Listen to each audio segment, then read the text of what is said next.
Boa noite, muito boa noite a todos. Sejam todos muito bem-vindos a mais uma live aula. E hoje nós temos temas super especiais, imperdíveis, e temos um convidado muito especial também. Então, fiquem com a gente que hoje a aula está fenomenal. Bom, vamos lá, todos entrando, boa noite. Digam aí de onde vocês são, se vocês são médicos, se são estudantes de medicina, se é estudante de medicina, qual período que você tá, se você é médico, se faz tempo que se formou, se já dá plantão, se não dá plantão, vai contando aí pra gente ir conhecendo vocês, né? Saber qual o nível de profundidade, digamos assim, que a gente vai abordar os temas, tá? E eu tô falando da gente porque hoje a gente tem um convidado muito especial na nossa live. Então, sejam todos muito bem-vindos a mais uma live, mais uma aula. Para quem não me conhece, eu sou a doutora Raíra Pureza, sou médica cardiologista. Minha área de atuação, minha subespecialidade, mestrado, são todos em cardiologia intensiva, que é a área da cardiologia que cuida dos pacientes mais graves. E estamos aqui nas nossas aulas, nas nossas lives, bem como na mentoria, no curso de eletrocardiograma, nos nossos cursos, com o mesmo objetivo de fazer com que você, também plantonista, possa dominar as emergências cardiológicas e ter 100% de segurança no seu plantão, certo? E hoje vai ser uma live super especial que a gente vai ter um convidado, que é o Dr. Max, do Instagram de sedação, intubação, ventilação.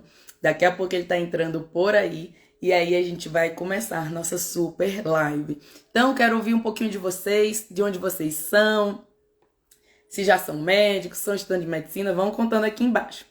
Gente, para você ter melhor aproveitamento nesta aula, como a gente sempre fala, 2 pontos de atenção, na verdade 3 pontos de atenção, né? O primeiro é caneta e papel na mão, tá? Caneta e papel na mão, vai fazendo o seu resuminho, porque aí você no final da aula já vai ter um resumo de tudo que foi dito. Então, caneta e papel na mão, muito importante. Olha, o Dr. Max Alves já entrou aí, daqui a pouco já vou lhe chamar. Então, só avisando aqui pra galerinha, ó. 3 pontos de atenção, tá? Para terem um melhor aproveitamento. Caneta e papel na mão. Interajam, tá? Quando a gente perguntar, já vão dizendo aqui o que vocês acham, vão interagindo para vocês já irem também formando raciocínio diagnóstico. E convidem um colega médico ó, aqui nesse aviãozinho para assistir essa aula com vocês, porque ela vai ser demais. Doutor Max, já vou lhe convidar aqui para a nossa live. Bem, vamos lá. Opa!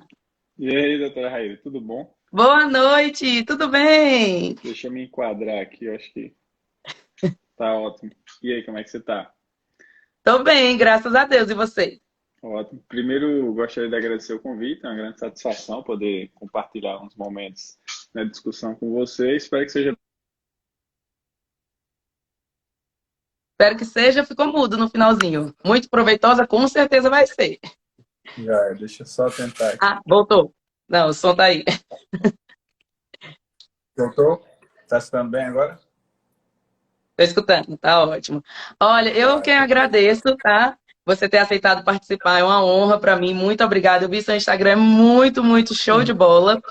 E eu pensei na gente fazer essa live juntos para justamente sua audiência conhecer um pouco do meu trabalho, minha audiência conhecer um pouco do seu trabalho, e aí juntos a gente tira as dúvidas dessa galera, desses plantonistas. perfeito. E é bom fomentar essas reuniões, porque quando você identifica profissionais responsáveis, né, que trabalham com evidências, com boas evidências, a gente termina dando visibilidade, né, e discutindo bons temas e dando boas orientações aos colegas médicos, né, e diminui a chance de dar audiência a outros colegas que não trabalham com tanto, né, com tanto cuidado na busca das evidências, certo?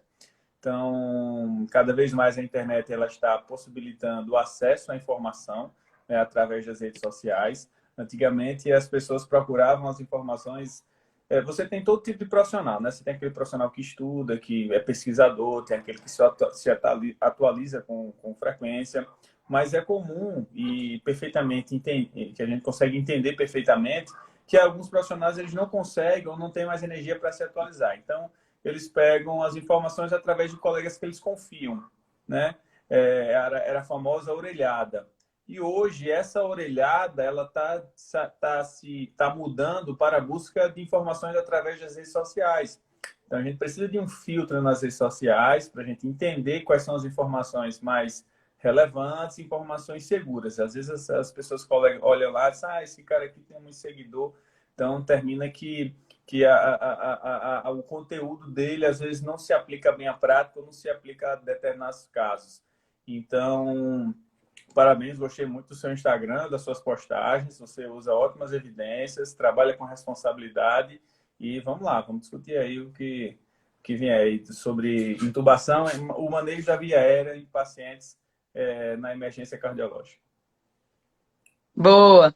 Eu queria só fazer um adendo de como eu concordo com o que você está dizendo. Nossa, isso é muito importante. Nosso trabalho é muito importante, porque é justamente o que você falou. Às vezes as pessoas olham ali um perfil e acham que pelo número de seguidores dá para confiar. Não, ela tem que ver a formação, as evidências, se aquela pessoa tem vivência naquilo, né? Exatamente. Então, a gente tem que realmente trazer o nosso conteúdo, trazer as atualizações, as últimas evidências, para que essas pessoas possam ter acesso a isso, né? E não só, tipo, a outros profissionais que nem sempre estão se atualizando, estão usando o que tem ali de mais certo, digamos assim.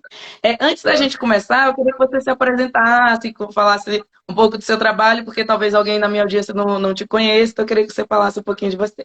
Perfeito. Meu nome é Max, eu sou natural de Natal. Eu me formei na Universidade do Estado do Rio Grande do Norte e fiz residência médica no IMIP, em Recife, em Pernambuco. É um hospital geral, mas ele tem uma grande quantidade de cirurgias pediátricas, então é uma referência de cirurgia pediátrica, de atendimento na população pediátrica na região. E eu sempre trabalhei com educação. Eu comecei a dar aula desde o ensino médio, né?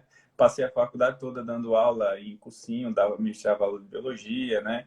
Então, termina que eu não sou, como é que eu posso dizer, aquele cara fora da média em conhecimento científico ou aquele cara que, né, muito diferenciado, não. Eu acredito que eu tenho um dom da didática, então eu consigo explicar as formas de forma bem clara. E durante a pandemia, eu sempre trabalhei com ventilação mecânica, né? Ministrava curso de ventilação mecânica e durante a pandemia eu vi a necessidade de você transformar esse assunto que durante a graduação ele é muito curto, né? E não é apresentado de uma forma bem clara, que é a ventilação mecânica, que é um assunto muito importante.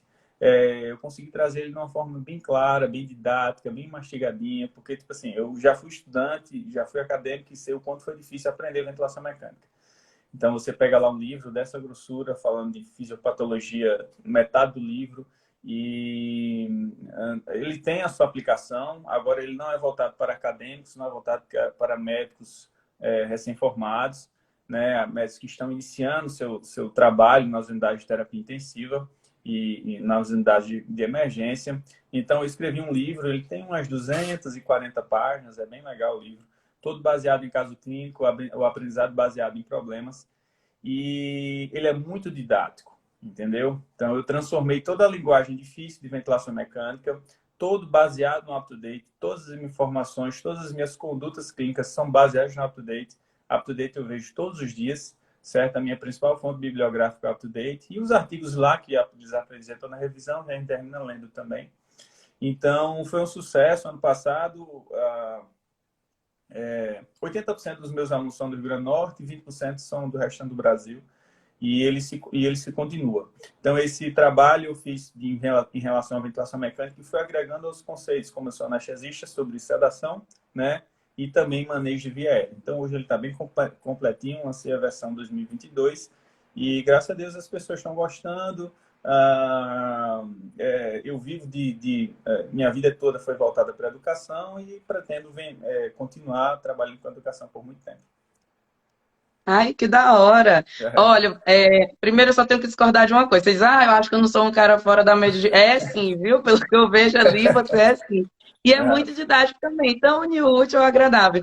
E o IMIP, super top, hein? Eu tive a oportunidade de conhecer. Eu sou de Teresina, Piauí, mas eu cheguei a conhecer o IMIP, fui lá conhecer, nossa, mega mega hospital, mega tudo, né? Legal, Nossa, fiquei bacana, impressionada. legal. E, pô, parabéns, hein? Parabéns pela sua trajetória, parabéns pelo Valeu, valeu. profissionato mesmo, né? E aí agora eu sei porque que você é tão didático, né? Aprendi na prática. Eu acredito que algumas pessoas nascem, né? Então, com alguns dons, eu acredito que a educação e essa missão de levar o ensino para as pessoas é uma missão que a gente tem aqui na Terra e é uma das coisas que eu nunca vou deixar, nunca deixei, né? E está cada vez mais forte. Que legal. Bom, vou me apresentar rapidamente. Eu sou Raíra, sou do Piauí, sou de Teresina. Eu vim para São Paulo para fazer residência, eu moro aqui agora. E aí eu fiz residência no Dante Pazanese, né, de cardiologia e de cardio intensiva. Então eu falo muito de emergências cardiológicas e um pouco de intensiva também, porque essa é a minha área, né? E eu sou professora de pós-graduação da Sanar na área prática, de cursos práticos, professora no ACLS. E aí eu criei um método, né, que é um método para levar os médicos do zero até o domínio das emergências cardiológicas. E esse método está presente na minha mentoria, que a gente está com a nova turma agora, estão fechadas as vagas, mas a gente acabou de iniciar uma nova turma. Então, falando um pouquinho rápido, para poder a gente já ir para o que interessa, né? Então, Porque o motivo do pessoal estar aqui, que são os casos, a gente vai discutir um pouquinho alguns casos e questão de sedação e intubação em paciente grave, né? Em emergência cardiológica, paciente instável. Bom, eu vou trazer, claro, vou puxar a sardinha aqui para o meu lado, né? Vou claro, trazer aqui, aqui está projetado atrás o tá ritmo perfeito. do primeiro caso clínico, dá para ver aí, né? Tá. Até coloquei ele espelhado para poder o pessoal não dizer, ah, tá ao contrário. Só que não tem essa desculpa, né? Se ele estiver indo ou voltando, dá no mesmo, dá para dar o diagnóstico. Bom, vamos lá. Esse primeiro caso é um paciente masculino de 64 anos. É um paciente que tem antecedente de insuficiência cardíaca, tá? Chagas, ele já diz, ó, tenho chagas no coração, tenho um coração grande, já trato, já sei disso. E ele vem à sala de emergência, ao pronto-socorro, e é direcionado para a sala de emergência por queixa de palpitação e também dor torácica. Então, quem se move ganha move, né? Quem é meu aluno aí sabe, né? Quem se move ganha move, monitor. Se chegasse parado, ia ganhar paz. Quem está parado ganha paz, quem se move ganha move. Monitor, oximetria, oxigênio se estiver indicado, né? Acesso venoso e o E eu sempre falo exame físico. Apesar que em alguns locais colocam o E como eletro, eu não gosto de dizer isso porque dá a impressão de que eu preciso do eletro para tomar conduta. E eu não preciso, né? O que eu digo, pelo amor de Deus. Tá aqui o ritmo no monitor, eu tomo a conduta com esse ritmo aqui. Eu não vou esperar eletro para atrasar minha conduta, né? Então, antes mesmo da gente ver os sinais vitais do paciente, gente, eu tirei os comentários para poder ficar legal de ver o Max, senão o comentário fica cobrindo. Então, qualquer coisa, comentem no quadradinho que tem logo ao lado dos 3 pontinhos que a gente abre e lê, tá? Mas só para a gente ficar melhor de ver. Então, vamos lá. Mesmo antes da gente ver os sinais vitais desse paciente, né, a gente já sabe que é um paciente que tem um critério de instabilidade, porque ele tem palpitação e dor torácica. Chegou, coloquei o paciente na sala de emergência, já vi isso aqui no monitor, né? Uma TV monomórfica e o paciente com dor torácica é um paciente instável. Mas é claro que a gente não fica só aí, a gente vai ver os sinais vitais do paciente, fazer o exame físico, e é um paciente que chegou com uma pressão de 70 por 50, uma frequência cardíaca de 200, esqueçam esses 154 aqui, de 200, saturando 85, taquipneico, e no exame físico a gente confirma também que ele, além da hipotensão, tinha outros sinais de choque, né? Tem preenchimento capilar prolongado, na ausculta cardíaca, nada além da taquicardia, mas na ausculta pulmonar crepita. Então, é um paciente que fechou vários critérios aí para instabilidade, né? A gente gosta de falar que são os 4 Ds da instabilidade, né? Que é dor torácica, dispneia, mas a dispneia não é só dispneia, né? A gente lembrar insuficiência cardíaca aguda, não, queda da saturação, dispersão crepitante, etc. Então, dor torácica, dispneia, diminuição da consciência, para lembrar da alteração aguda do estado mental, e diminuição da pressão, que é claro, não é só diminuição da pressão, também outros sinais de choque, né? E esse paciente preenche vários. Diante disso, é o que eu falo muito para o pessoal, gente, não precisa nem saber o diagnóstico disso aqui, eu só preciso saber que é um ataque à arritmia. Não sei o que é, eu sei que é um ataque à arritmia, que não é sinusal, não pode ser sinusal. Ataque à arritmia com critério de instabilidade, a gente vai cardioverter. Aí até aqui, até que o pessoal consegue chegar, né? Vou cardioverter, mas e agora? Vou chegar e dar um choque no peito do paciente. O pessoal me pergunta muito isso. Raíra, o paciente está acordado. Eu vou dar um choque no peito dele. Não, calma. Você vai orientar o paciente, vai sedar. Aí tá a grande questão, né? Poxa, um paciente instável, eu vou sedar, né? Fazer sedonalgesia para fazer um procedimento. Eu não vou entubar o paciente nem nada, só quero cardioverter, né? Se ele pudesse nem fazer a apneia, ia ser ótimo, mas ele vai fazer com a minha sedação, né? Então eu tenho que garantir ali com amplo e tudo. E aí, o que que eu faço para sedar esse paciente? O que que você sugeriria? Assim, eu sei o que a gente geralmente faz na cardio, eu tenho uma resposta só. É tome dado e um cheirinho de menta. Tá certo, tá errado? Tem mais alguma coisa? O que que você me diz sobre isso? Ótimo. Que bronca, né, Aira? Esse paciente que é um paciente que está com critérios de instabilidade hemodinâmica. E antes de falar um pouquinho da sedação, é muito importante a gente sempre se preparar para esse momento, né? Então, você como médico que está auxiliando, né, nesse processo de sedação, é interessante não fazer sozinho, sempre com outro médico, de preferência o anestesista. Eu acredito que a maioria dos serviços de urgência tem um anestesista de plantão, claro que nas unidades de pronto atendimento não vai ter. Então, você vai precisar de algum colega ali do seu lado para lhe auxiliar. Então, esses pacientes, a gente não sabe direito como está o jejum.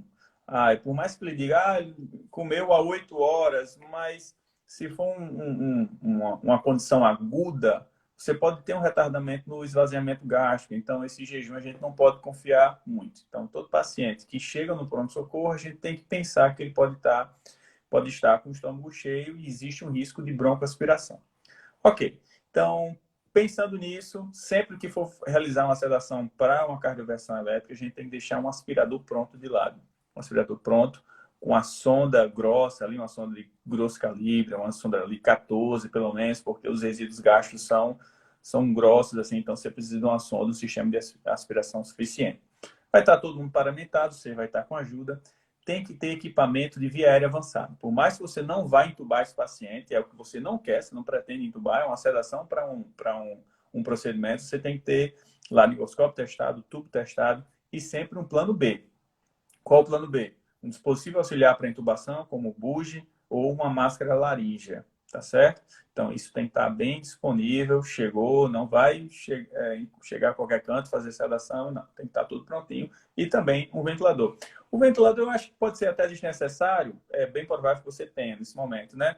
Mas você, como provavelmente vai ser uma sedação de curto intervalo de tempo, se necessitasse de intubação, você poderia ficar ventilando enquanto o paciente acorda, né? Depois pré-tubar ou depois para fazer a transferência para um serviço que tenha ventilador. Então, chequei equipamentos, né? Eu tenho uma equipe treinada, eu tenho um aspirador pronto, certo? E agora, paciente monitorizado, que você já fez o MOV, né? Tenho que ter uma suplementação de oxigênio. Então, possivelmente esse paciente chegou instável, você vai botar algum dispositivo de oxigênio, alguma suplementação de oxigênio de alto fluxo. Você tem aí a máscara de Venturi, né? Ou um sistema de oxigênio a 100%. Nesse caso, como você vai fazer uma sedação, é você bom ter uma reserva de oxigênio. Você fazer um pouquinho a desnitrificação do pulmão em relação a aumentar a oferta de oxigênio. Você tem um período maior de apneia sem desaturar. Então, tira a máscara de Venturi, 50%, bota uma máscara a 100%, a máscara de Hudson, com fluxo mínimo de 10 litros por minuto, para você conseguir dar uma reserva para esse paciente. Mas vai dar atelectasia? Não, é só para o procedimento. Faz o procedimento, depois você vai desmamar esse FiO2, tá?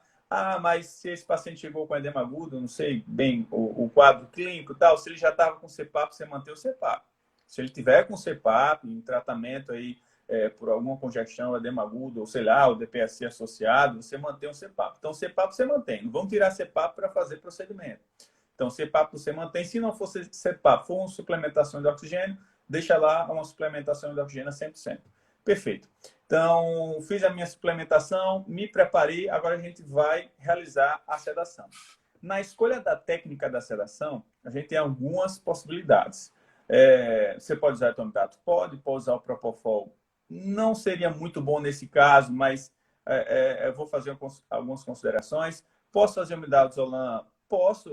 Mas o benzodiazepina está associado ao aumento da chance de delírio, um aumento de tempo de ventilação mecânica, aumento de morbidade na terapia intensiva. Não, o midazolam agudamente não vai provocar tanto problema, tá certo? em dose única. Então, você tem lá midazolam, quais são os sedativos? Ketamina, propofol e etomidato para fazer isso aqui. O Precedex seria uma boa possibilidade? Não, porque o Precedex, se você for, para você for utilizar com a terapia-alvo, né, com início de ação mais agudo, né, o que é que você precisa? Porque senão você teria que esperar 4 meias-vidas. Então, para você usar o midazolam, você precisa fazer uma dose de bolos. Ou, desculpe, a dexmedetomidina, o Precedex. Precisaria de uma dose de bolos. Então, na dose de bolos, você tem efeitos hemodinâmicos importantes, como bradicardia, hipotensão, até hipertensão refratária. Então, a dexmedetomidina não se aplica bem nesse caso. Então, esquece dexmedetomidina. Então, você tem 4 opções. O propofol, etomidato, midazolam, ketamina. Tá? Outra consideração que a gente tem que fazer. Sabemos de nosso arsenal, tá certo? Outra consideração. A cardioversão dói, certo? Você já deve ter feito muitas cardioversões na sua vida. E se você não fizer esse cheirinho de fentanil, o paciente vai acordar doendo. Principalmente se você não já usar o gel e com a pressão correta, pode dar até algum grau de queimadura. O paciente vai acordar com dor. Então, faz um pouquinho de fentanil sim, tá? Como dose analgésica, né? Nem sedativa, é para dar analgesia. A gente tem que diferenciar bem. Então, vou fazer meu pré-tratamento com o fentanil. Qual dose, Max? Nesse caso específico, a gente faz ali, no máximo, 1 micrograma por quilo, tá certo? Então, o paciente ali de 70 quilos, fazer 1 ml ali, no máximo, que é em torno de 50 microgramas, entre 0,5 a 1. Eu acho até que 2 ml já é muita coisa para um paciente instável desse jeito. Então, fentanil faço, sim, com doses baixas. O fentanil, ele tem uma ótima estabilidade cardiovascular. Talvez dentre essas medicações que são utilizadas para sedação e analgesia, é o que tem melhor estabilidade. Você pode usar até doses mais altas sem um impacto importante. Sendo que esse paciente, ele depende muito do simpático. Não é que o fentanil ele dá hipotensão, mas como ele está com o simpático aí exacerbado, né? E talvez isso esteja mantendo a pressão dele até um pouquinho na macrohemodinâmica mais favorável, se você diminuir essa resposta simpática, ele pode dar uma hipotensão e pode lhe complicar lá na hora, tá certo? Então, faça um pouquinho de fentanil. Nesse caso, qual o peso do paciente, Raíla? Um adulto médio? Nesse caso, 70 quilos. Porque Pronto, 70 você quilos. falando aí do Fenta, eu tô lembrando, chega os vozinhos muito magrinhos, até meio ml dá para esses Exato. vozinhos magrinhos, né? Ó, Mas esse nosso tem 70. Esse nosso tem 70 quilos. Perfeito. Quando é que eu faço 0,5 microgramas de fentanil? Idoso, certo? Séptico. E quando o paciente já chega hipotenso, tá certo? Séptico também é um fator que dá uma piorada na hemodinâmica quando você usa o fentanil. Então, esse aí, 1 ml é suficiente, ok? Voltando agora para os hipnóticos. Posso usar qualquer um dos 4? Poderia, certo? Agora, a gente tem que fazer algumas considerações. Às vezes, esse paciente aí, esse seu paciente, ele pode estar agitado. Se ele estiver agitado, que não permita uma boa pré-oxigenação, é bom a gente tentar conter, porque às vezes, não conter fisicamente, mas conter quimicamente. Às vezes esse paciente, como é que eu posso dizer? Ele está tão agitado e ansioso devido à hipoxemia e à palpitação e à baixa perfusão, que ele não deixa nem você deixar uma máscara na face dele, certo? E só o fentanil não vai resolver. O fentanil ele vai ficar um pouquinho tonto, mas não vai resolver a agitação. Então, se ele estiver agitado, é importante a gente conter um pouquinho essa agitação dele para facilitar o seu preparo para fazer a cardioversão. E a melhor droga para esses casos é a ketamina. Infelizmente, apesar dela ter uma resposta simpática devido à liberação das catecolaminas ali, que já estão nas vesículas simpáticas, né? Podem liberar e dar uma descarga simpática e poderia piorar esse quadro. Se você fizer doses baixas, isso não vai ser um problema, tá certo? Então, você poderia fazer, se o paciente está agitado, faz 0,5 miligramas por quilo de ketamina. 0,5 você consegue sentir o paciente. Se você fizer, por exemplo, 35 miligramas para esse paciente que tem 70 quilos, ele vai ficar olhando assim para você, vai abrir o olho, pode abrir um pouquinho a boca, não vai tacardizar, tá certo? Ele vai ficar mais cooperativo. Agora, isso dura pouco tempo. Isso dura no máximo uns 2 minutos. Então, você tem que aproveitar esse tempo de ouro aí da ketamina e né, dessa dissociação rápida e curta ao mesmo tempo, né? Ela aí tem um início rápido, mas tem uma duração curta ao mesmo tempo, para poder fazer o seu procedimento. Se você já estiver preparado, tudo bem. Então, a ketamina ela ajuda a conter o paciente quimicamente, para ele facilitar a pré-oxigenação e também pode auxiliar no processo de cardioversão, tá certo? Agora ela dura pouco tempo. Então, 0,5 de ketamina poderia ser aplicado. Se o paciente não estiver agitado, a gente pode considerar as outras 3 drogas, tá certo? Então, as outras 3 drogas. Sim, aí voltando. Max, mas 0,5 dura só 2 minutinhos, demorou para trazer a pá, foi ruim ali. Quando eu fui fazer, o paciente parece que já estava ali conversando comigo. Então, faz o seguinte, pode repetir mais 0,5, faz depois mais 35, não vai ter problema não. Então, você poderia fazer ali 35 miligramas, aí depois mais 35, associado ao fentanil. É interessante sempre fazer, independente do hipnose você fazer, um cheirinho de fentanil. Não vai dar cardiodepressão respiratória, o paciente vai ficar bem, tá certo? Ele não vai. Dessa dose para esse paciente não vai ser problema. Agora vamos pensar nos outros hipnóticos. Propofol, midazolam e atomidato. Posso fazer qualquer um dos 3? Eu até posso, sabe, Raíra? Eu gosto muito do propofol, sabe, mas o paciente está instável e tal. A diminuição do débito cardíaco do propofol, ela é temporária e depende muito da dose. Então, se você fizer doses bem pouquinhas, depende da velocidade, lento, você também poderia fazer, mas não é a melhor opção para esse caso. Se ele não estivesse instável, fosse uma cardioversão elétrica ali, eletiva, um paciente, sei lá, com FA, que você fez o eco, viu que não tinha trauma, vamos aproveitar para cardio-VC, você consegue fazer ali com o propofol tranquilamente. Agora, A paciente gente sono usa frio, muito. Na é, eletiva, FA, planta, a gente usa muito propofol. muito propofol, né? Agora, o paciente, ó, suando frio, certo? Creptando, aí evita propofol, certo? Porque aí você já tem sinal macrohemodinâmico de baixo débito, então se você diminuir um pouquinho mais o débito cardíaco, vai ser ruim para ele, tá certo? Mas se fosse uma situação que não tivesse muito estável, você poderia usar propofol. Quanto de propofol, Max? Basta 1 por quilo, certo? Então tem 70 quilos, 70 ml, tá? Pode fazer apneia? Pode, certo? Mas se você fizer uma infusão lenta, ele não vai fazer apneia. E se fizer, dura no máximo 60 segundos. E como você fez a pré-oxigenação, ele não vai te saturar, tá? Não pode fazer infusão rápida. A gente que é anestesista, a gente tem um conhecimento, a sensibilidade, uma alquimia maior com a anestesia, com os sedativos, porque a gente faz. Então a gente conhece a velocidade de infusão e a resposta. Porque às vezes o médico que não tem essa habilidade ou essa rotina de pegar na ampola, aspirar a seringa e fazer, ele acha que 70 miligramas, independente da velocidade de infusão, é o mesmo efeito, mas não é, é completamente diferente. Se eu fizer rápido, ele faz a apneia e pode saturar na sua frente. Se eu fizer devagarzinho, ele não faz a apneia. Entendeu? Então você pode fazer devagarzinho o propofol, que ele não vai fazer a apneia, vai ser tudo tranquilo, tá? Mas não é nesse caso, propofol. Paciente sono frio cretano não faz propofol porque ele baixa o débito cardíaco, não vai ser legal. Posso fazer o midazolam? Posso fazer o midazolam. Em qual dose, Max? Uma dose ali subhipnótica, uma dosinha que vai dar uma amnésia, tá?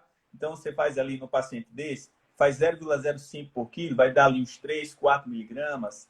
Ele pode até ficar acordado e reclamar com você por alguma situação que vai acontecer ali, mas ele não vai lembrar, tá? A gente usa muito essas sedações subhipnóticas, né? Privilegiando um pouquinho a amnésia em procedimentos ambulatoriais, onde, por exemplo, você consegue fazer uma cirurgia de extração de dente com 2, 3 miligramas de midazolam, o paciente fica conversando com você, mas quando termina a cirurgia, ele acha assim, já acabou? Ele não lembra. Então, essa amnésia do midazolam, ela é um fator interessante. Mas, Max, não dá Ela é apneia? maravilhosa, essa amnésia é maravilhosa. É perfeito, é perfeito. Então, se você usar 3 ou 4 miligramas, 3, 4 eu acho que já dá uma pesada para muito, principalmente se for idoso. Mas 3 miligramas com 50 de fentanil, ele não vai fazer apneia. Se fizer uma apneia, é por curto intervalo de tempo e você está preparado para o estabelecimento de viéria, se for o caso, tá? Faz devagarzinho, ele vai ter amnésia, você vai conseguir fazer sua cardioversão tranquila, tá? Posso repetir se demorou a cardioversão, não ficou bom da primeira, segunda? Aí, para repetir o midazolam já não vai ficar legal, sabe? Porque, como é que eu posso dizer? Esse efeito acumulativo aí já aumenta a chance de queda de língua, de saturação, e assim por diante, tá? Uma coisa interessante que eu me lembrei é que no choque, tá certo? Deixa um guedelzinho na boca, para ele não morder a língua, certo? Então, é uma coisa interessante a gente fazer para proteger a língua dele, que eu já vi casos de paciente machucar a boca. Então, se você conseguir um nível bom de sedação, passa uma guedelzinha, livra a língua ali para ele não morder e faz o choque, certo? Claro que não é um choque igual a eletroconvulsoterapia, que é um choque convulsão tônico-clônica generalizada, mas eu acho que é uma precaução boa para você evitar ali algum desconforto, tá?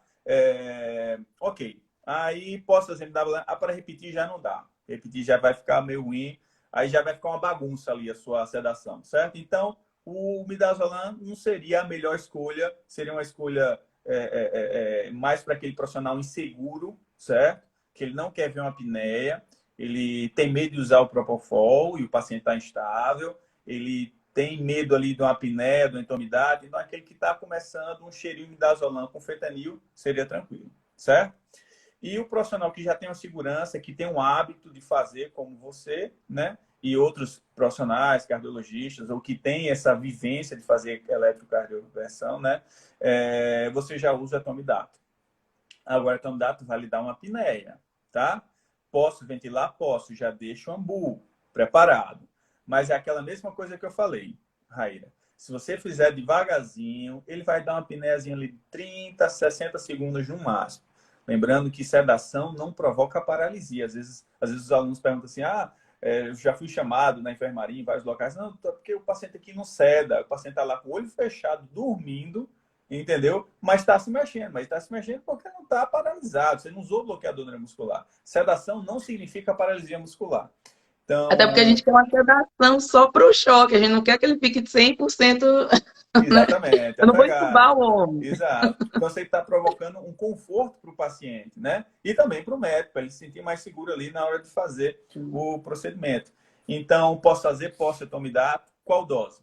Uma dose de intubação seria uma dose 0,3 por quilo, que faz uma ampola toda, né? 10 ml, 20 miligramas, um paciente de 70 quilos, você poderia fazer uma ampola toda. Posso fazer menos, Max? Pode, sabe? Você poderia fazer menos. Lembrando que um dos efeitos colaterais do etomidato é mioclonia. Então, esse paciente ele pode ficar com a miocloniazinha logo depois que você fizer a infusão. Como é que eu posso dizer? Aquela titulação que eu falei de velocidade de infusão que existe no Propofol, não se aplica muito a etomidato, não, sabe, Aira? Então, assim, a diferença de você fazer um etomidato devagarzinho ou fazer rápido não tem muitos efeitos clínicos importantes, certo? O Propofol, sim, você consegue manejar só na mão. O etomidato não tanto, certo?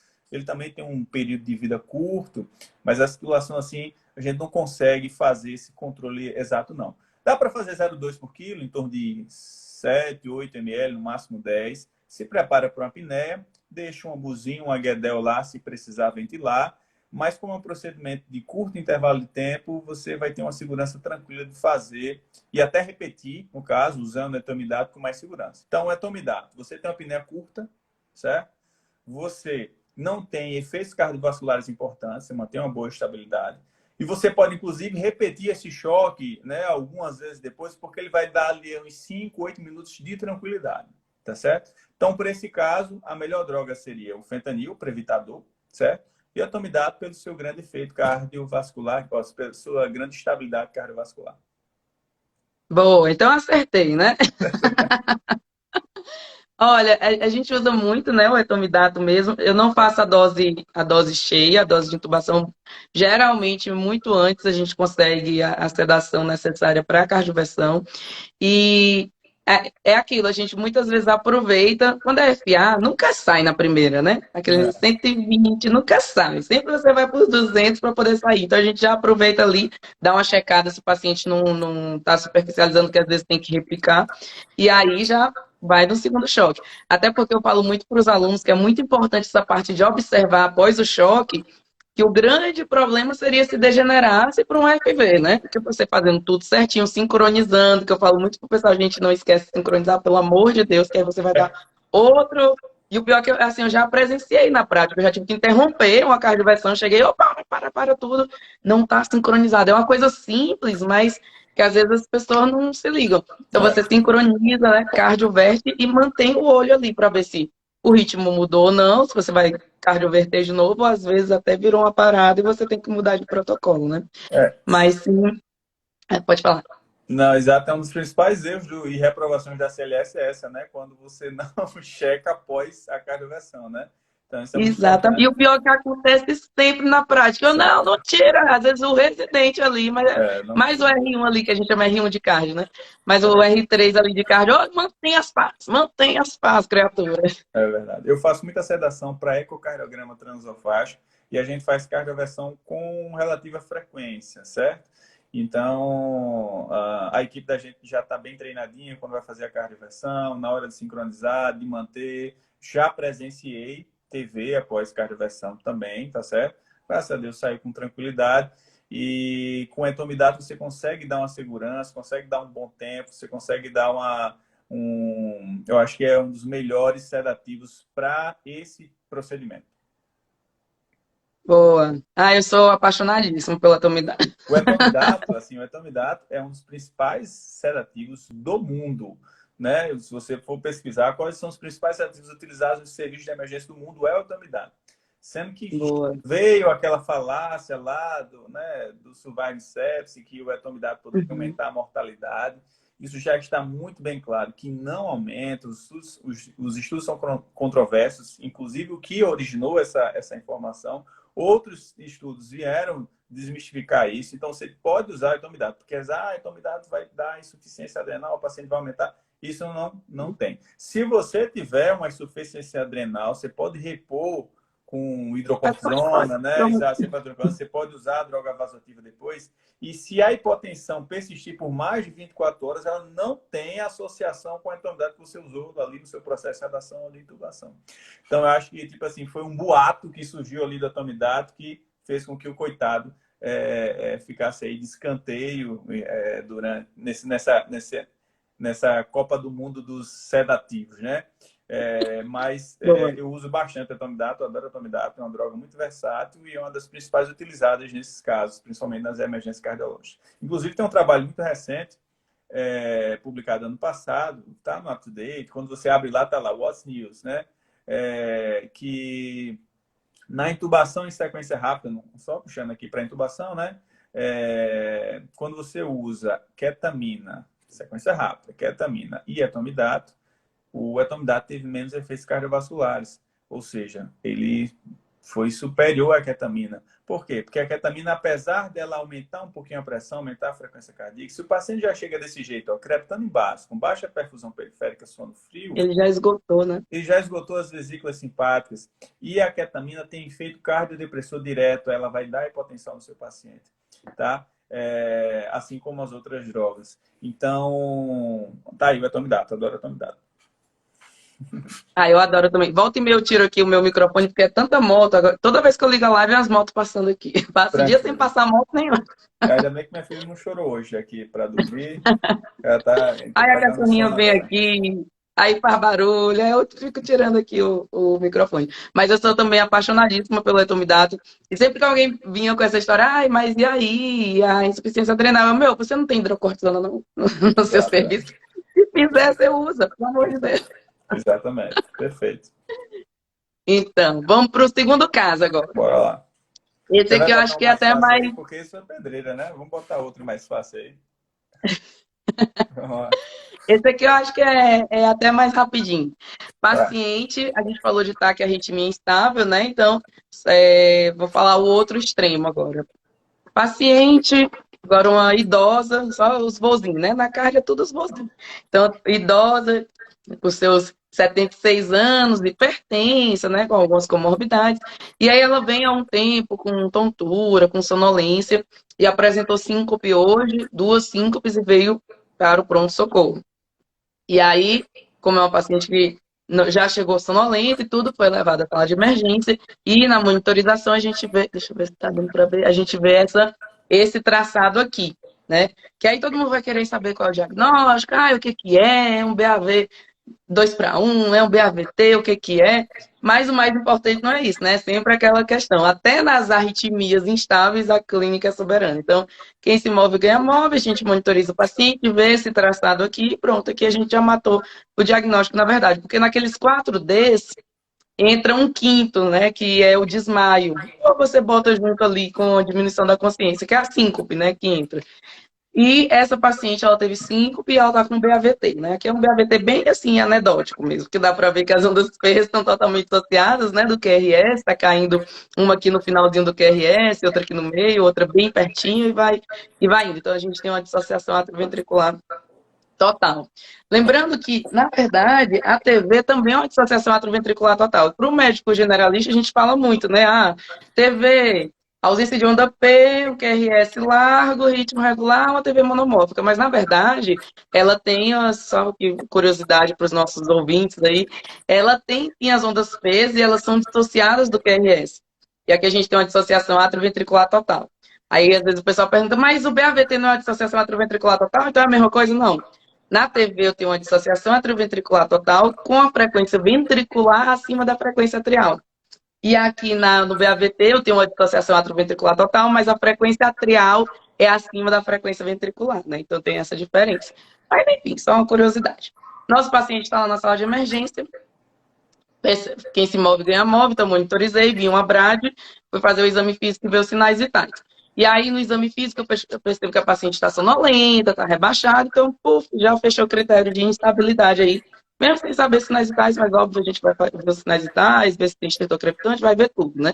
São os mesmos critérios para ataque à arritmia instável. Olha aí, ganha de bandeja os mesmos critérios, né? Então, maravilha, fácil de memorizar, dor torácica, dispneia, diminuição da consciência e diminuição da PA, né? Então, essa paciente tem alteração do nível de consciência, ela tem uma BRAD instável. Aqui eu lembro muitos meninos que, os meninos, né, os médicos, que eu falo todo mundo, menino, menina, é corre lá do Piauí. Eu lembro muita galera que, aqui, diferente da TAC, porque na TAC não pode ser TAC sinusal, né? TAC sinusal é sempre uma consequência, não uma causa. Então, TAC tem que ser uma TAC arritmia para entrar nesse algoritmo. Na BRAD, não, eu posso ter uma BRAD sinusal. Mas está batendo a 30 e causando instabilidade, tem que tomar providência, né?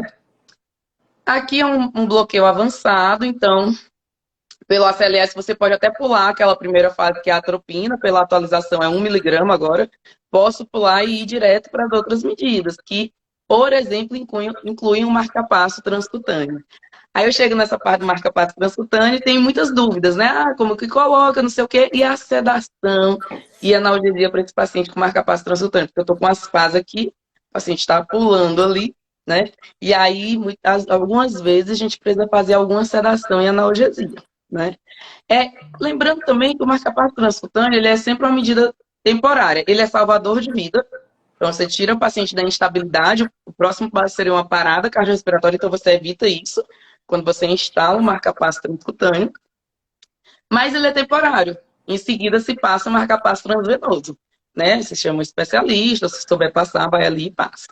Mas e aí, enquanto isso, né? O meu paciente está lá sentindo choque, o que que eu faço? Eu vou sedar, eu vou fazer morfina, eu vou fazer fenta, eu vou fazer Precedex para ele, o que que eu vou fazer para o meu paciente? O que que você sugeriria aí para o nosso paciente? É uma situação bem complexa, né? Porque não é fácil ficar aguentando esses choques, né? É, é bastante desconfortável, é doloroso e, ao mesmo tempo, bastante necessário. Lembrando que isso é temporário, né? Assim, tão logo possível, você consiga passar um transvenoso, deveria ser colocado, até porque a bioimpedância da pele, né, das pasas, ele não consegue dar o choque necessário para você conseguir manter uma boa frequência, um bom estímulo cardíaco.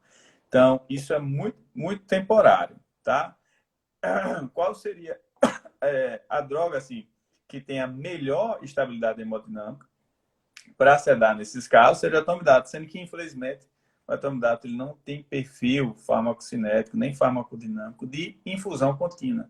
Então, ele não provocaria hipotensão, né, nem hipertensão, então não vai ficar legal o atomidato, tá? Então, voltando para as nossas opções, nós temos Precedex, a dexmedetomidina, midazolam, propofol, ketamina e o atomidato. Então, dessa vez a gente tem que cortar de cara já o atomidato. Então, o atomidato já foi. Vamos falar os pontos positivos e negativos de cada uma dessas dessas drogas, né? Então, nós temos aqui o Precedex, certo? O interessante do Precedex, diferente dos gabaérgicos tradicionais, como o midazolam, etomidato e o Propofol, ele é um agonista alfa-2 adrenérgico. Então, na verdade, ele age no pré-sináptico. Como ele é alfa-2, ele age no pré-sináptico, diminuindo o tom simpático global do paciente. E ele age lá no locus ceruleus, no núcleo da ráfida do magno, ele tem uma alta seletividade pela sedação, diferente da clonidina, que também é um alfa-2 agonista, né? Então, a dexmedetomidina, ela diminui o tom simpático do paciente e vai levar o quê? Vai levar a um processo também de sedação, né, do paciente, sem interferir no drive respiratório. Então, ele não age no tronco, não age no drive respiratório. Então, o paciente vai continuar mantendo o seu drive respiratório, vai continuar, possivelmente, eupneico, ou no padrão que ele está, né? Possivelmente necessitando com a suplementação de oxigênio, sem outros problemas. Agora, aquele negócio, o Precedex, se você fizer a dose de ataque, né, para você ter um início ali em torno de 2, 3 minutos, você tem o seu início pico de ação, você precisa fazer uma dose de ataque. Essa dose de ataque vai ser muito ruim para esse paciente, porque vai dar bradicardia, hipotensão e pode piorar agudamente esse caso, tá certo? Poderia fazer dose de infusão contínua, esperar o início da ação da dexmedetomidina? Até poderia, mas não vai dar muito certo, não, sabe? Porque esse choque é muito ruim, né? O início ali, o paciente fica pulando, dando choque. Não é um choque daqui a 2 minutos dá outro, né? A frequência do choque é muito alta, né? Então, é bastante desconfortável. Se você já tivesse uma via aérea definitiva, né? Ou seja, uma via aérea avançada, paciente entubado, paciente com máscara, né? Laríngea, deixaria muito mais confortável. E se esse marcapasso transvenoso tiver difícil ou demorar né, a sua disponibilidade, ou seja, para a sua implantação, seria até interessante manter uma via aérea avançada, certo? Sedando, para você conseguir uma boa sincronia do marcapasso, uma boa efetividade dele, né, com sedação, deixando o paciente mais entregue, mais confortável. Se for demorar. Se não for demorar, você vai deixar ali por enquanto, certo? Então, dexmedetomidina não vai ser legal, porque você precisa de um efeito rápido e não vai dar certo fazer, tá? Midazolam, posso? Pode, tá? O midazolam fazer, tá certo? Uma dose baixinha, sendo que a dose, uma amnésia, a amnésia que seria o alvo dessa sedação, não vai ser legal para o paciente, sabe? Por quê? Porque essa amnésia, quer dizer, só a amnésia não vai ser legal, porque ele ainda vai ficar acordado, ele vai reclamar de você, e se você pesar um pouquinho para a sedação, vai cair a língua. Vai cair a língua e você possivelmente vai ter que evoluir para uma via aérea avançada. Eu estou botando uma situação que você não quer evoluir para a via aérea avançada. Você quer manter uma sedação tranquila para que chegue rapidamente o marcapasso transvenoso, tá? Então, midazolam não vai ser legal. O etomidato não posso usar. Propofol, vamos pensar no Propofol. Propofol, eu consigo manter uma boa sedação? Você consegue manter uma boa sedação. Esse paciente, ele está com... Porque às vezes o paciente faz um BAVT, Raíra, mas ele consegue manter uma boa perfusão periférica. O tempo de enchimento capilar ali está ali 2 segundos, está normotenso, tá? Então, você consegue manter, apesar da frequência ali muito baixa, às vezes, né? Com o BAVT, mas ele consegue manter uma macrohemodinâmica boa. O coração, cada batida, ele consegue fazer uma boa perfusão do organismo como um todo. Então, Às nesses vezes até pacientes... hipertenso, né? Às vezes Às eles vezes estão até até hipertensos para compensar e para tudo. compensar a bradicardia, certo? Então, nesses pacientes, se você olhar a perfusão periférica, você poderia botar o Propofol em sedação contínua, tá? Vai fazer queda de língua? Pode fazer, certo? Mas você consegue titular ao ponto de não deixar a queda de língua do midazolam. E, rapidamente, se você interrompeu, diminuir a infusão, o paciente já melhora, tá certo? Então, ele já consegue melhorar o tônus da sua língua e não evoluir para uma queda de língua importante a ponto de precisar de via aérea avançada, tá? Qual seria a dose titular? Se você não misturar com opioide, ou seja, se eu não fizer com opioide, uma dosezinha ali de 50 microgramas quilo minuto, tá certo? Vamos tentar facilitar aqui os cálculos e até a interpretação dos colegas, né? Uma dose ali de 0,5 a 1 miligrama quilo hora, Ou seja, a dose de uma sedação para fazer um choque, né? Em hora. Então, por exemplo, se eu usei ali 7 ml para fazer uma sedação para uma cardioversão, você bota ali 7 ml hora, tá certo? Propofol puro, você conseguiria um bom nível. Se você precisar aprofundar um pouco mais o paciente, né, com boa perfusão, se você precisar aprofundar mais, você pode aprofundar um pouco mais, você pode até dobrar essa dose, 2 mg quilo hora. Então, ao invés de 7 ml no paciente que tem 70 quilos, você botar para 14, você até conseguiria fazer isso, tá? Mas nesse caso, você vai precisar já de algum dispositivo para queda de língua, para facilitar a respiração desse paciente. Qual seria o dispositivo, Marcos? Eu não quero passar massa laríngea nem tubar, porque eu considero que isso poderia aumentar a morbidade do paciente na terapia intensiva, né? Quando você estabelece uma viária avançada, você termina piorando a escala do SOFA, os seus prognósticos eles aumentam, então não seria interessante. Você pode usar uma cânula de Guedel, mas uma sedação superficial, a cânula de Guedel não fica boa, porque a cânula de Guedel só é bom para pacientes que ficam com sedação de moderada a profunda, e talvez, não sei se o seu serviço tem rotina, eu acredito muito que não, tá certo? Porque é um dispositivo que é muito pouco usado, é a cânula nasofaríngea. Seria fantástica para esse caso, você poderia botar uma cânula nasofaríngea. Ela não incomoda, não dá o reflexo de vômito, tá certo? Então, não está criança. E o paciente consegue manter mesmo níveis baixos de sedação, você consegue manter a pervividade das vias aéreas, certo? Você pode pegar no final da cânula nasofaríngea, é porque eu usei as minhas hoje, não sei se estão aqui, senão eu ia mostrar. Você tem um aí, opa. Deixa eu ver aqui, deixa eu ver. Tendo uma nasofaríngea para encontro na CLS, porque é no plantão mesmo. Não tem. Mas compra fácil na internet, viu? Eu acho que no site das Americanas tem, eu acho. Mas, rapaz... Só tá na minha bolsa, não sei onde tá agora, porque aqui só tá a Giguedel, sabe? Porque eu usei hoje, inclusive, aqui só tá a Giguedel. Mas anestesista, só anestesista também, para andar com a cânula nasofaríngea. Pois é, porque ela é muito versátil. Então, você coloca lá, não estimula, o paciente fica ali tranquilo. Aí você coloca, você pode pegar uma sondinha de oxigênio ou até um catéter nasal, tá certo? Uma sondinha de aspiração traqueal, ali uma 8, uma 10, tem que ser uma fininha. E deixa ali 3, 4 litros de oxigênio dentro da cânula nasofaríngea. Ele consegue manter uma boa saturação, consegue respirar bem, consegue ficar sedado. Então, é um artifício muito bom nesses casos, tá certo? Então, o Propofol seria uma ótima. E também a ketamina. A ketamina, sim, seria uma ótima opção de manter sedado esse paciente enquanto não chega o transvenoso.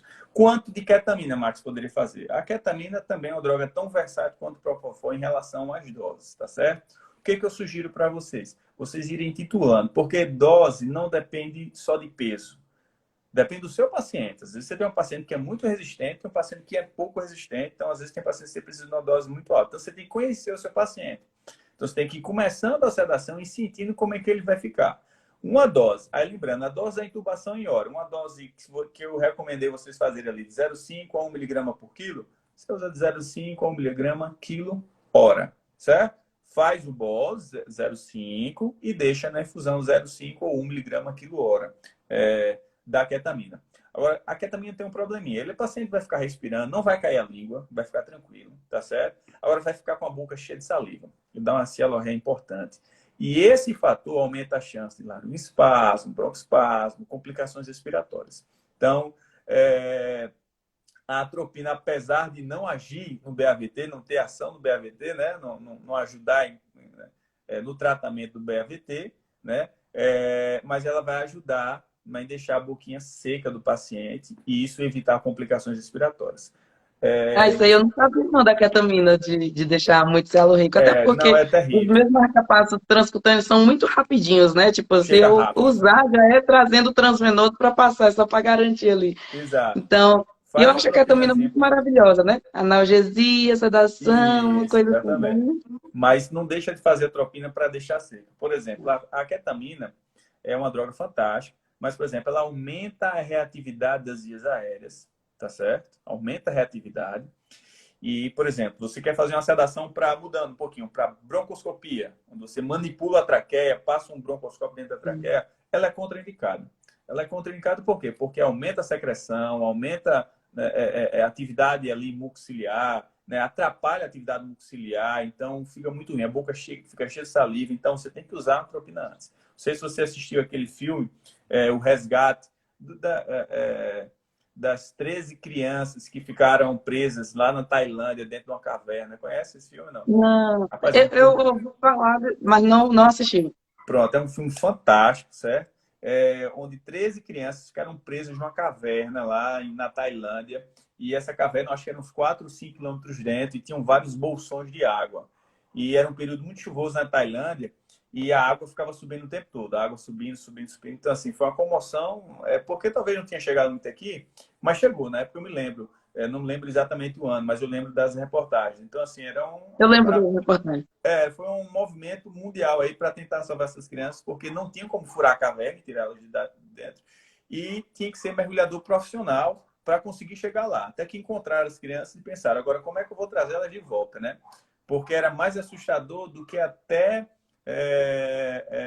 era tão assustador que, inclusive, mergulhadores profissionais ficavam apavorados com a situação para você conseguir mergulhar e chegar onde eles estavam. E tinham que trazê-los de volta, né? Então, até que um anestesista, né? Se eu não me engano, ele é britânico, né? E ele participa de resgates e ele também é mergulhador. Então, ele foi para lá e ajudou no resgate dessas crianças. Agora, ele tinha o quê? Tinha que anestesiar, sedar essas crianças para trazer elas de volta. E o que ele usou? Ele usou atropina, IM, ketamina e um benzodiazepínico, que, se eu não me engano, foi o lorazepam, não sei exatamente, porque a tradução do filme ali, a gente não conseguiu entender direito qual foi o benzodiazepínico que ele utilizou. Mas ele usou um benzodiazepínico. Então, ou seja, ele fez a atropina, secar e evitar a cialorreia, fez a ketamina, deixou a criança, né, dissociada, né, sedada, e fez o bromazepam para evitar os efeitos psicomiméticos e lembranças ruins que a ketamina pode dar durante o despertar. Né? Durante o despertar, o paciente pode ter alucinação, alguns pesadelos.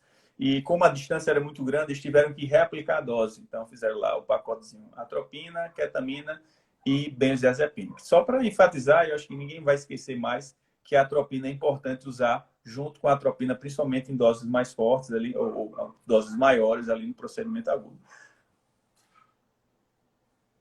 Poxa, que da hora, hein? Legal. Show de bola. Boa. Então, vamos para o nosso terceiro caso, Bora, beleza.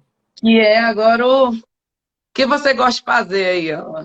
Entubar, né? Quem não gosta, né? Acho que todo médico gosta de entubar ali o paciente. Legal. Gato de via aérea. Então, vamos agora. O terceiro caso é um paciente que ele está numa situação instável também. Podemos falar, por exemplo, de um paciente com insuficiência. Esse aqui eu vou resumir, vou mais direto ao ponto. Paciente com insuficiência cardíaca perfil C, por exemplo, então um paciente que é mal perfundido por definição, né? É o paciente frio e úmido, que a gente chama, né? No perfil hemodinâmico, que a gente faz a Libera-Leite. Então, um paciente que está congesto, ele tem congestão pulmonar, tem congestão sistêmica e também ele está mal perfundido. E aí esse paciente, apesar das medidas iniciais, a gente não conseguiu reverter, digamos assim, e ele teve que evoluir para intubação. Então é um paciente que já começou com o pé esquerdo, né? E C, perfil C, não respondendo às medidas iniciais.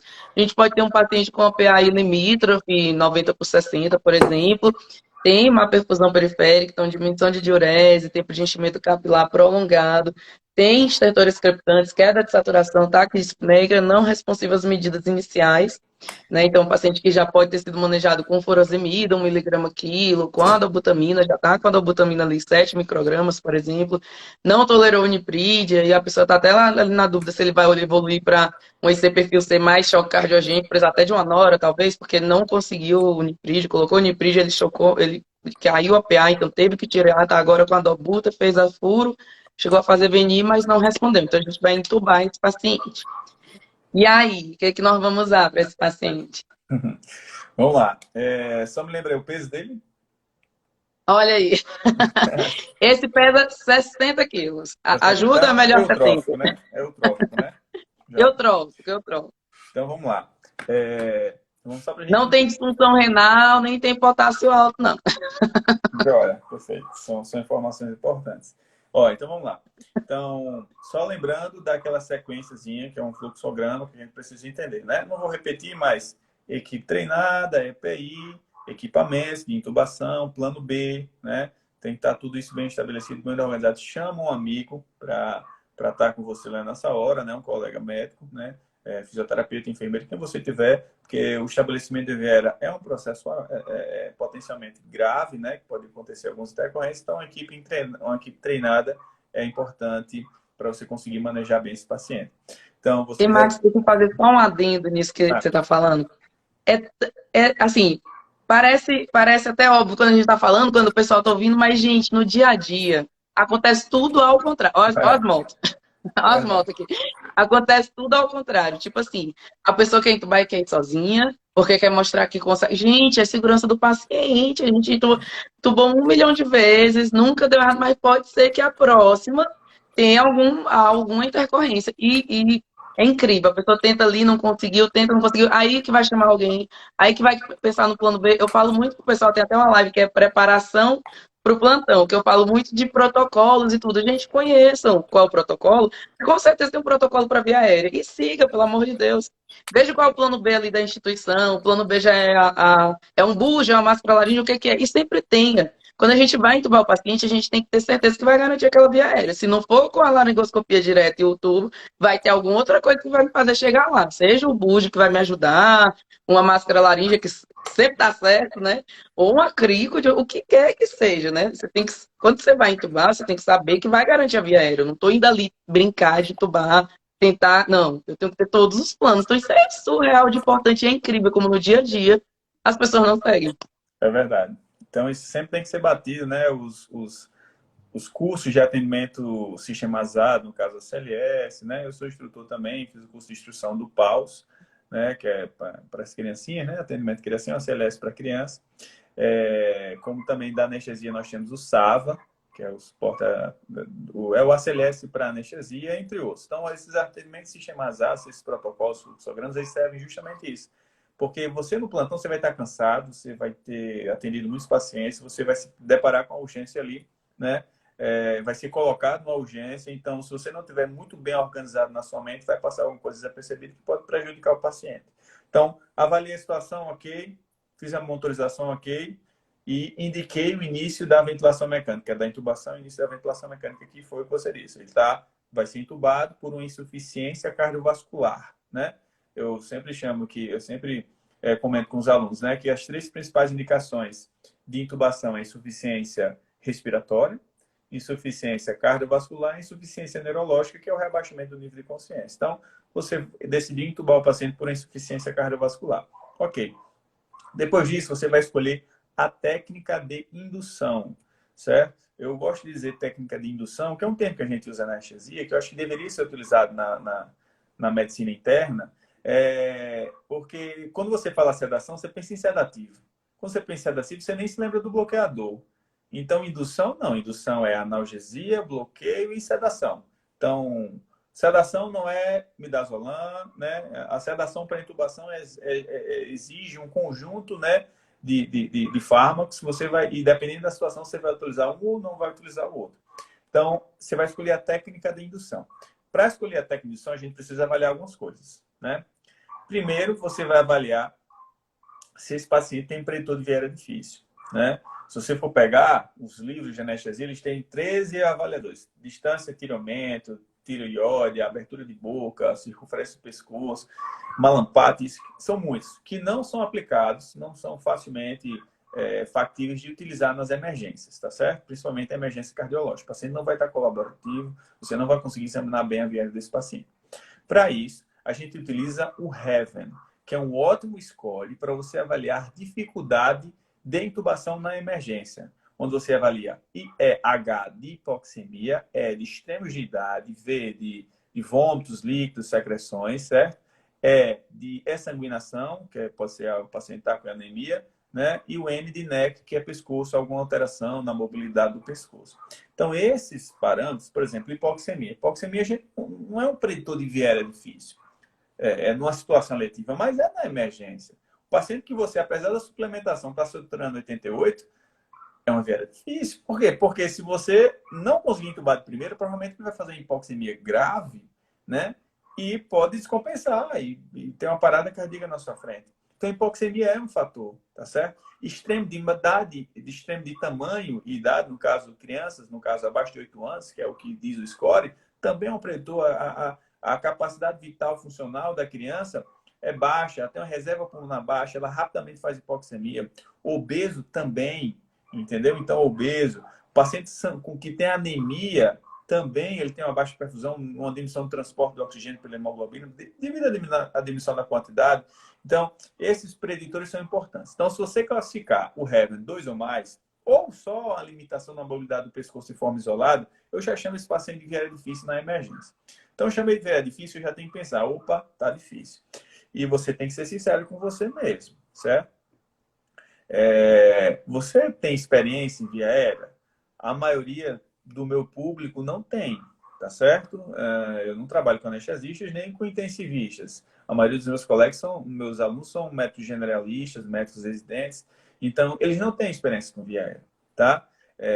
Então a gente tem que considerar isso também. Então, se você está inseguro, na dúvida, intube acordado, tá certo? Então, intube o paciente acordado. Quando a gente fala em intubação acordada, existem 3 possibilidades. Uma sedaçãozinha leve, tá? Um pouquinho de ketamina, sempre muito pouco. Um anestésico local, tá certo? Na dúvida, intube acordado. Ou uma técnica que não promova depressão respiratória. E que técnica é essa? A princípio, seria uma técnica que a gente chama de intubação em sequência atrasada, tá certo? Que ela é aplicada em pacientes, ela é indicada em pacientes que estão agitados, certo? Então, aquela mesma discussão que você fez lá na sedação para fazer uma cardioversão. Se o paciente está agitado, eu dou uma dissociada nele, para ele ficar mais entregue à pré-oxigenação, tá certo? Para depois entubar, tá certo? E para isso existe também intubação em sequência atrasada modificada, né? Esses nomes, esses termos, você até encontra no UpToDate, mas a modificada não, mas ele talvez é a que é mais utilizada hoje em dia. Porque, por exemplo, se esse seu paciente aí está hipertenso, se eu fizer a ketamina, pode aumentar um pouquinho mais a pressão, mas depois eu posso complementar a sedação com algum fármaco cardiodepressor, como o Propofol. Então, você faz a combinação da atrasada com a intubação em sequência rápida. Lembrando que a atrasada, a indicação dela é agitação. Agitou, tem que dissociar para facilitar a minha pré-oxigenação, porque hipoxemia é fator de risco para você ter efeitos adversos no período pré-intubação. Então, classifiquei. Se eu tenho viária difícil, eu vou tentar uma técnica que não promova a depressão respiratória. Se esse score em Heaven for negativo, aí eu vou pensar. Peraí, a outra pergunta é se eu tenho tempo, tá certo? Aí eu vou perguntar para você, Raíra, o que seria não ter o tempo? Nesse caso específico, não ter tempo é uma insuficiência respiratória progressiva. Tipo assim, você olha para o monitor, está 88. Você baixou a cabeça para pegar o laringoscópio, está 86. Você pegou a máscara, está 82. Entendeu? Então, essa Não tem nada pior na vida do que essa situação, né? Eu lembro de um paciente Covid que, enquanto eu pulava atrás da cama dele e ia pedindo as sedações, abre o carrinho de parada, aquele negócio. Assim, ele foi de 88, que já estava, né? Até os 50, assim, só o tempo de eu ir me posicionando e pedir para aspirar a sedação. Ou desespero. Exato. E ele na avenida. Exato. Então, nesse caso, é terrível a situação, uma das mais catastróficas que tem. Se for uma Terrível. insuficiência respiratória progressiva ou, né, entenda como insuficiência respiratória progressiva, essa é a hipoxemia progressiva. Ou um paciente com edema de vias aéreas progressivo, como choque anafilático, infelizmente, é intubação em sequência rápida. Eu digo infelizmente porque, tipo assim, é aquele tudo ou nada. É a sua melhor tentativa, a sua melhor laringoscopia, a sua melhor intubação. E se não der certo, aí é plano B. Né? Tem que rezar para dar certo. Então, isso está escrito na literatura, está na UpToDate, então é a sua melhor tentativa, que é a intubação em sequência rápida, se ela for progressiva. Se ela não for progressiva e você tem tempo, e não tem preditor de viária difícil, aí você vai fazer intubação em sequência lenta, se ele tiver estômago cheio, a intubação em sequência rápida ou atrasado modificado, aí você tem já uma gama de técnicas para escolher, tá certo? Então, eu pergunto a você, esse paciente, ele tem score de Heaven positivo ou negativo? Se você me disser, eu vou escolher a técnica de indução. Ele está hipoxêmico? Ele está com chance de sanguinação? Tem limitação na mobilidade do pescoço? ele tem alguma anatomia ruim ali para entubar, ou é extremidade, é obeso ou criança? Não, né? Não, ele deu um só. Ah, ok. Então, perfeito. Esse paciente, eu digo que ele não tem preditor forte de via difícil, apesar de ter um, mas não tem preditor forte. Então, eu não tenho uma preocupação maior de evitar a parada respiratória. Então, eu posso induzir esse paciente, tá? Eu poderia induzir esse paciente. Depois que eu escolhi a técnica de indução, ele está agitado? Não, Então, não não tá. preciso fazer sequência atrasada. Eu posso fazer em sequência lenta ou rápida. Vamos lá. Ele está com o estômago cheio ou vazio? Está em jejum? Estômago cheio. Está em Estômago estômago cheio. cheio. Então, eu não posso fazer a sequência lenta, ou seja, não posso ir devagarzinho, ventilando ele, vai ser intubação em sequência rápida. Tá certo? Então, eu não preciso entubar acordado. Nessa situação, eu só entubaria acordado o quê? Não sei quem está assistindo aqui a gente. Se você não estiver seguro, entube acordado. Se você estiver seguro, que vai conseguir estabelecer uma VR, nesse caso, eu intubaria em sequência rápida. Dentro da sequência rápida, a gente tem alguns fármacos que são utilizados, que são aqueles mesmos, sendo que você vai usar ele com o tempo de uma seringa atrás da outra. Às vezes o aluno pergunta, eu tenho que esperar o efeito. Não, é uma seringa. Pegou, 1, 2, 3, resolveu. Tá? Não tem tempo, não precisa fazer devagarzinho, pelo contrário, diferente de sedação para procedimento, ou quando você não quer evitar a apneia, você faz bem devagarzinho. E o seu técnico de enfermagem que vem fazendo a infusão, provavelmente nesse caso ele vai fazer bem devagarzinho. Nessa parte pode fazer rápido, porque aqui você quer tempo. 1, 2, 3 e laringoscópio e tubo, certo?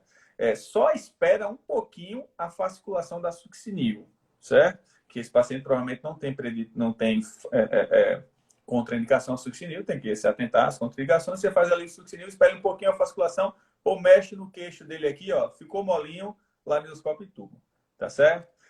Agora vamos para o grande diferencial desse paciente, seria as doses, tá certo?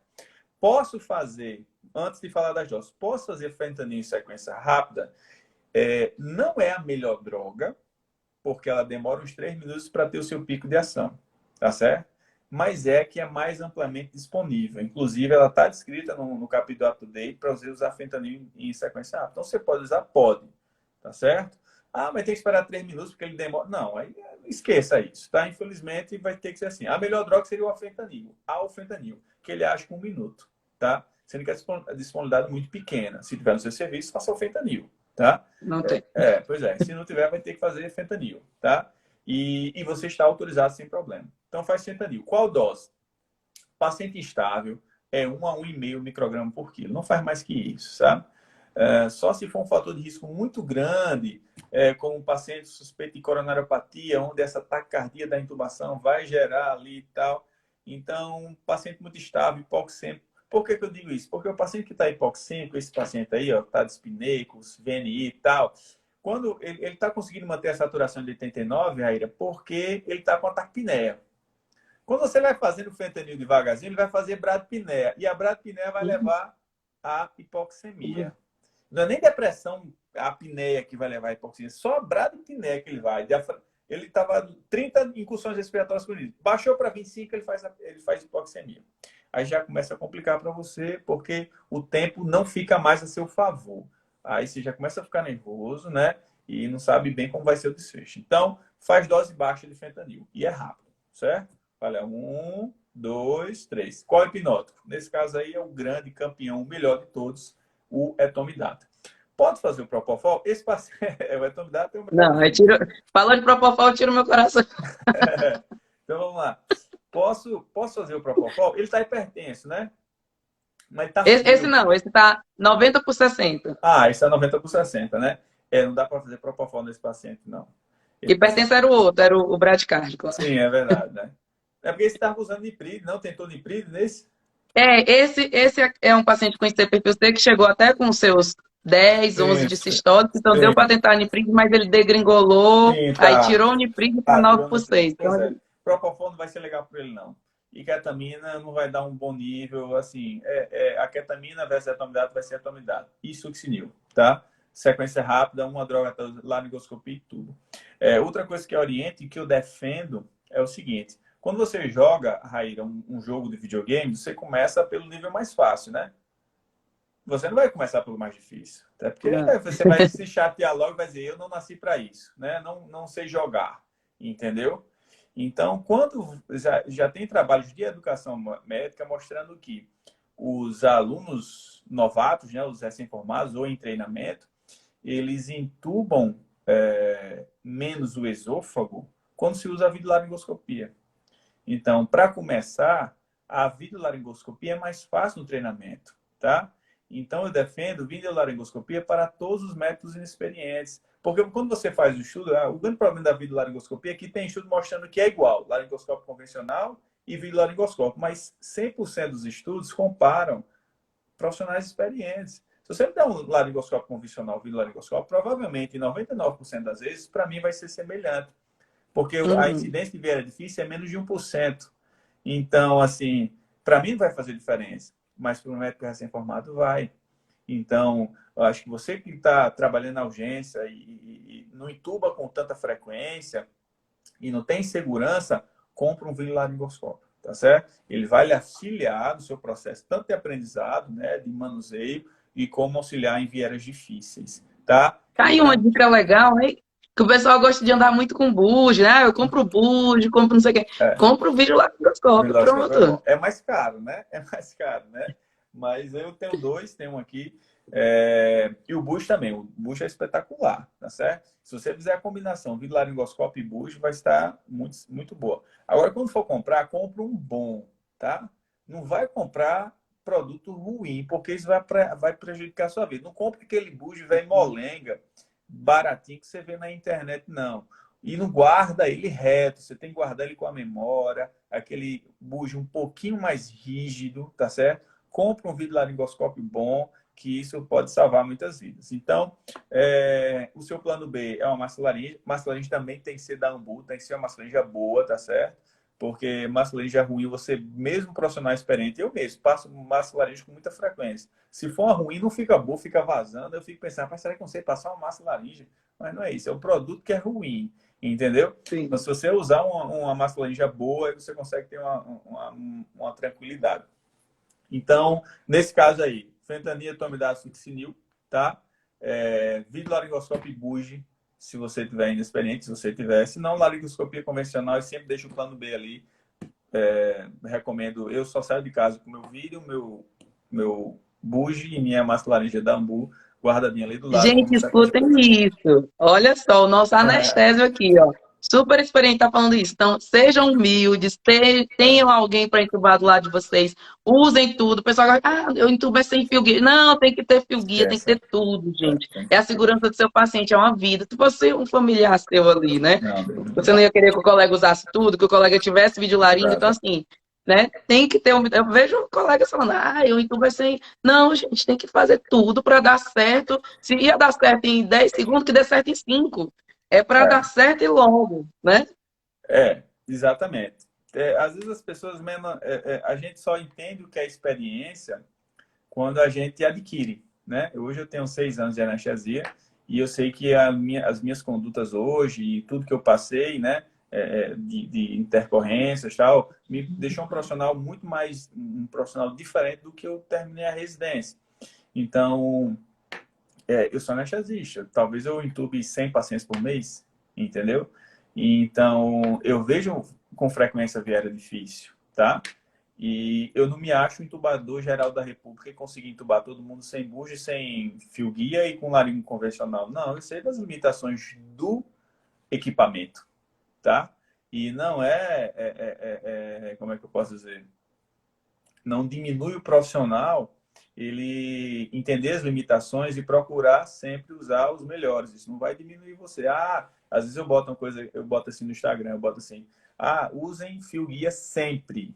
Principalmente porque o meu público aí tem que isso, é melhor, eu não uso fio guia, pô, aí vai ver, o cara, eu não quero falar nada de intensivista, mas intensivista entuba, sei lá, um paciente por plantão, dois, a frequência é muito pequena, pô. Entendeu? Sim. Aí o cara disse, não, eu nunca perdi uma intubação. Aí qual o seu N? Aí Não, entuba pouco, né? é porque você intubou E é isso que pouco. você falou, com a experiência a gente vai vindo, e claro que eu entubo muito menos que você, né? Mas com a experiência a gente vai vendo que existem vias aéreas e vias aéreas, né? Exatamente. Então, Eu lembro que quando eu me formei, eu me perguntava assim, qual será o número de intubação para eu ser boa nisso? Aí eu acho número 100, pô, vou fazer 100 intubações para me formar. Aí eu fiz minha 100 e eu achava que eu sabia.